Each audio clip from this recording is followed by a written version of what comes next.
कौन हो सकता है वो इंसान? क्यों मिल रही थी जोधा बेगम मुझसे? क्यों हमें इसके बारे में कुछ बताया नहीं?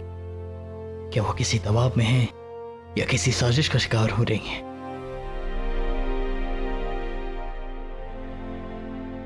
आदाब शहंशाह।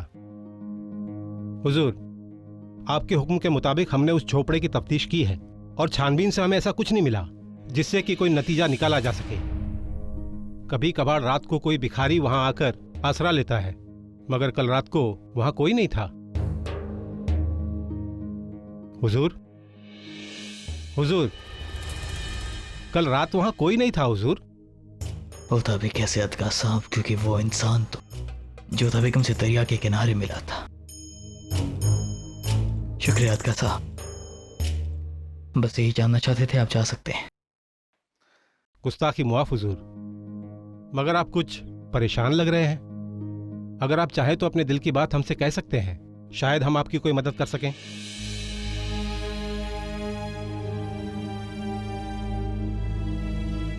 कुछ बातें ऐसी होती हैं अदका साहब जिनका सामना इंसान को अकेले ही करना होता है, फिर चाहे वो फकीर हो या बादशाह। वो उन्हें किसी से बांट नहीं सकता। जैसी हुजूर की मर्जी। इजाजत दीजिए हुजूर।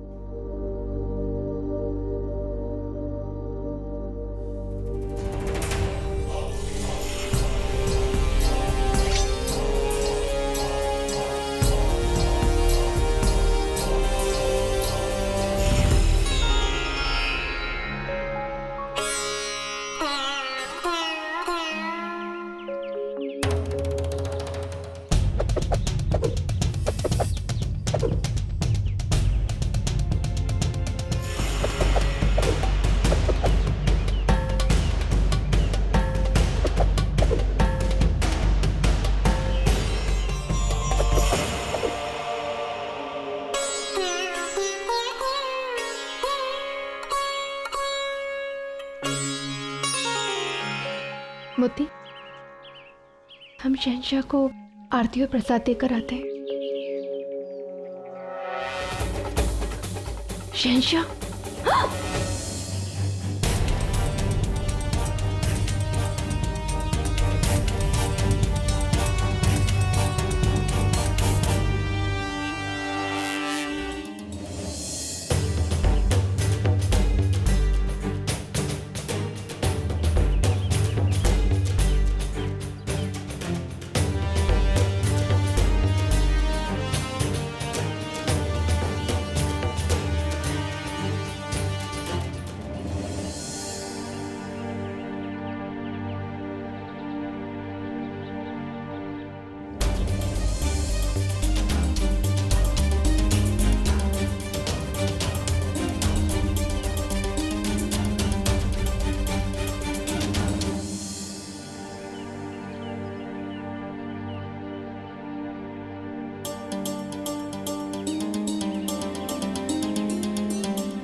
काफी थकी हुई लग रही हैं आप जोधा बेगम।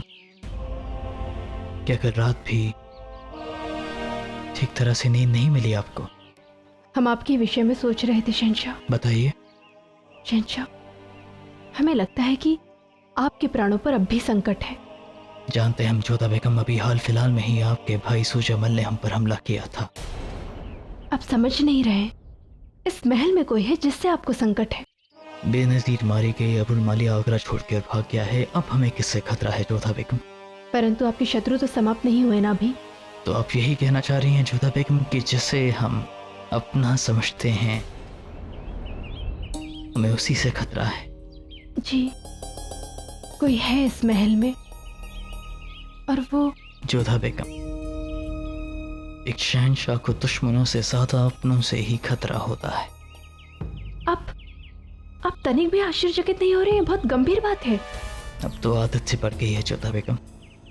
हम जिसे भी अपना समझने लगते हैं वही हमारी पीठ पर वार कर देता है। आगाह करने के लिए शुक्रिया।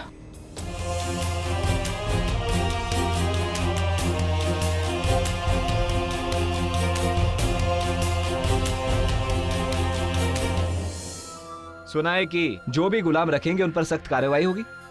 ये सियासत है भाईजान, कोई नहीं जानता कि कल क्या हो।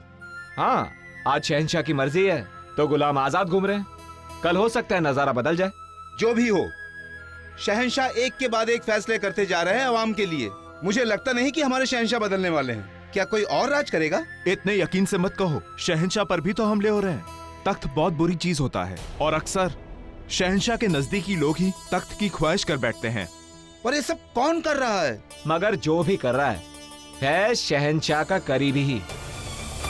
ये तो हम भी जानते हैं कि शहंशाह का विश्वास पात्र ही विश्वासघात कर रहा है, मगर वो है कौन? बस कहीं से खबर लग जाए।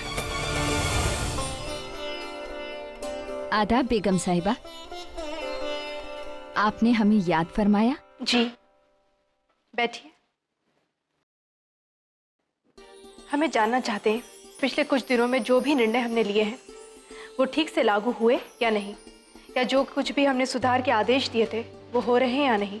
बेगम साहिबा, ज्यादातर हुक्म की तामील हो चुकी है, बाकी पर काम जारी है।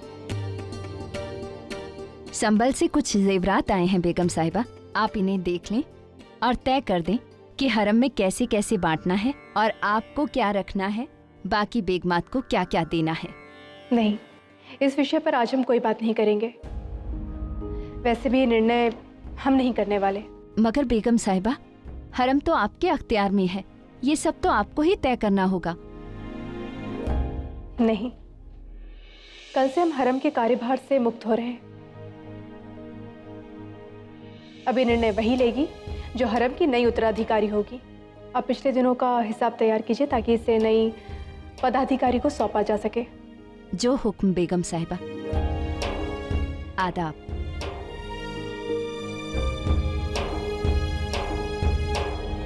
ये सब क्या है जोधा? बेगम और दासियों का सहयोग आपको मिला, आपके काम को मलिका आजम और शहंशाह ने भी सराहा, फिर आप ये हरम क्यों छोड़ना चाहती हो? क्योंकि पिछले कुछ दिनों से हमारी व्यक्तिगत समस्याएं बहुत बढ़ गई हैं, जिसके कारण ना तो हम हरम को ठीक से समय दे पा रहे हैं और ना ही अपने आप को।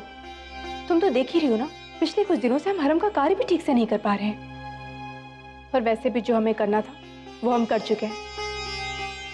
और अब हमारी प्राथमिकता ये पता लगाना है कि इस महल में शहंशाह का विश्वासघाती कौन है।